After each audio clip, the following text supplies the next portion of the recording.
हप्ता आता लवकरच जमा होणार आहे। महिला बालविकास मंत्री आदिती तटकरे यांनी ही माहिती दिली आहे।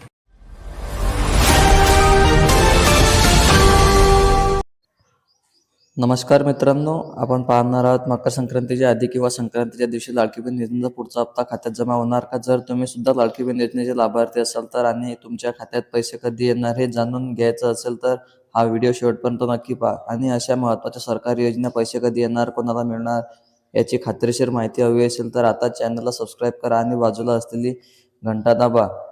लाडकी बहीण योजनेची थोडक्यात माहिती घेऊया। लाडकी बहीण योजना ही महाराष्ट्र सरकारची एक महत्त्वाकांक्षी योजना आहे, ज्या अंतर्गत पात्र महिलांना दर महिन्याला आर्थिक मदत दिली जाते। या योजनेचा मुख्य उद्देश महिलांना आर्थिक आधार, कुटुंबाच्या गरजा पूर्ण करणे, महिलांचे सक्षमीकरण।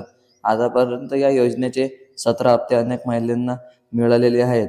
आतापर्यंत किती हप्ते मिळाले? पहिला हप्ता कधी मिळाला, दुसरा ते 10वा हप्ता टप्प्याटप्प्याने मिळाला, 17वा हप्ता शेवटचा कधी मिळाला, कोणाच्या खात्यात उशीर का झाला? अनेक बहिणींना मला कमेंटमध्ये विचारलं होतं, तुम्हाला मागचा हप्ता मिळाला नाही, पुढचा मिळेल का? याचं उत्तर आपण पुढे सविस्तर पाहणार आहोत। 18वा हप्ता मकर संक्रांतीला मिळणार का? आता आपण आलो मेन टॉपिककडे। आता सगळ्यात महत्त्वाचा प्रश्न, लाडकी बहीण योजनेचा 18वा हप्ता मकर संक्रांतीला मिळणार का? सरकारी सूत्रांनुसार मागील हप्त्यांची पॅटर्न पाहता आणि सणासुदीच्या काळात सरकारकडून मिळणाऱ्या लाभांवरून मकर संक्रांतीच्या आसपास हा हप्ता येण्याची दाट शक्यता आहे।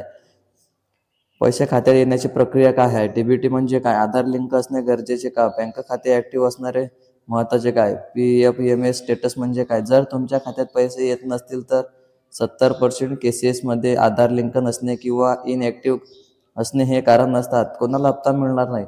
अपात्र ठरण्याची कारणे, उत्पन्न जास्त असल्यास, चुकीची माहिती भरल्यास, केवायसी अपूर्ण असल्यास। मित्रांनो, चुकीची माहिती दिली असेल तर पुढचा हप्ता थांबू शकतो, ज्यामुळे ही माहिती खूप महत्त्वाची आहे।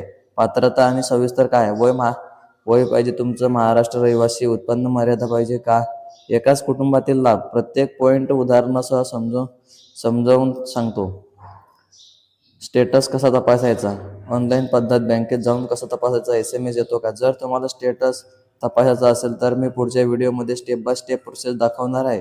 तर मित्रांनो, लाडकी बहीण योजनेचा पुढचा हप्ता मकर संक्रांतीच्या आसपास येण्याची पूर्ण शक्यता आहे।